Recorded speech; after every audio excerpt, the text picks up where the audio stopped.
All of his co-workers were gone. What could it mean? Stanley decided to go to the meeting room. Perhaps he had simply missed a memo.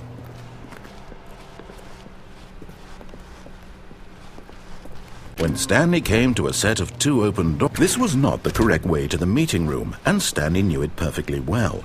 Perhaps he wanted to stop by the employee lounge first, just to admire it. Ah, yes, truly a room worth admiring. But eager to get back to business, Stanley took the first open door on his left. Stanley was so bad at following directions, it's incredible he wasn't fired years ago. Look, Stanley, I think perhaps we've gotten off on the wrong foot here. I'm not your enemy, really, I'm not. I realize that investing your trust in someone else can be difficult, but the fact is that the story has been about nothing but you all this time. There's someone you've been neglecting, Stanley. Someone you've forgotten about. Please, stop trying to make every decision by yourself. Now, I'm not asking for me, I'm asking for her. This is it, Stanley. Your chance to redeem yourself. To put your work aside. To let her back into your life. She's been waiting. That's her, Stanley. You need to be the one to do this. To reach out to her. If you can truly place your faith in another, then pick up.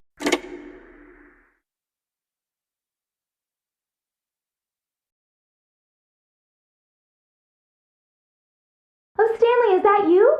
Hold on, sweetie. Sorry to keep you waiting. I'm just pulling the bread out of the oven. All right. Okay, there we go. All right, now, I want you to come in and tell me all about your day. Gotcha! Oh, come on. Did you actually think you had a loving wife who'd want to commit their life to you? I'm trying to make a point here, Stanley. I'm trying to get you to see something. Come inside. Let me show you what's really going on here.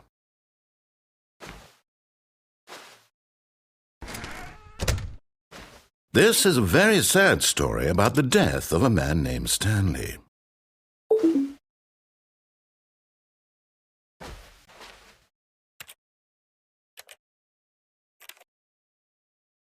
Stanley is quite a boring fellow.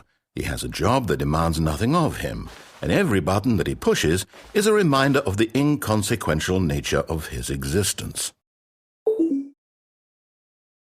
Look at him there, pushing buttons, doing exactly what he's told to do. Now he's pushing a button. Now he's eating lunch. Now he's going home. Now he's coming back to work. One might even feel sorry for him, except that he's chosen this life. But in his mind, he can go on fantastic adventures.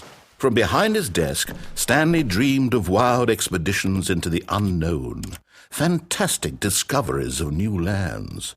It was wonderful, and each day that he returned to work was a reminder that none of it would ever happen to him.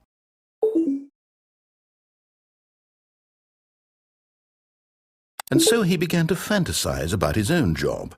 First, he imagined that one day while at work, he stepped up from his desk to realize that all of his co-workers, his boss, everyone in the building had suddenly vanished off the face of the earth. The thought excited him terribly.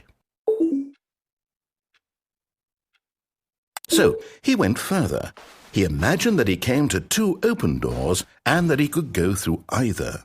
At last, choice. It barely even mattered what lay behind each door. The mere thought that his decisions would mean something was almost too wonderful to behold.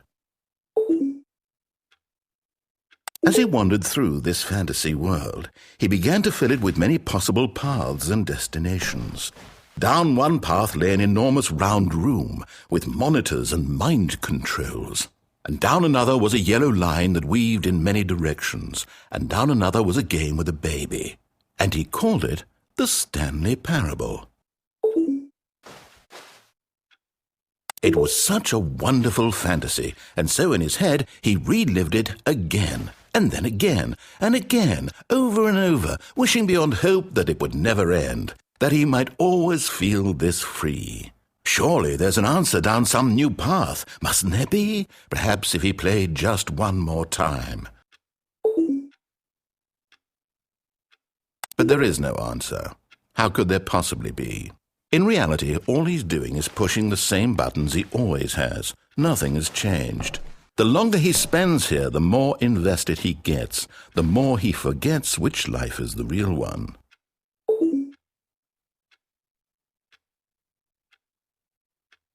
And I'm trying to tell him this, that in this world he can never be anything but an observer, that as long as he remains here, he's slowly killing himself. But he won't listen to me. He won't stop. Here, watch this. Stanley, the next time the screen asks you to push a button, do not do it. You see? Can he just not hear me? How can I tell him in a way that he'll understand that every second he remains here, he's electing to kill himself? How can I get him to see what I see? How can I make him look at himself? I suppose I can't, not in the way I want him to. But I don't make the rules. I simply play to my intended purpose, the same as Stanley. We're not so different, I suppose. I'll try once more to convey all this to him. I'm compelled to. I must.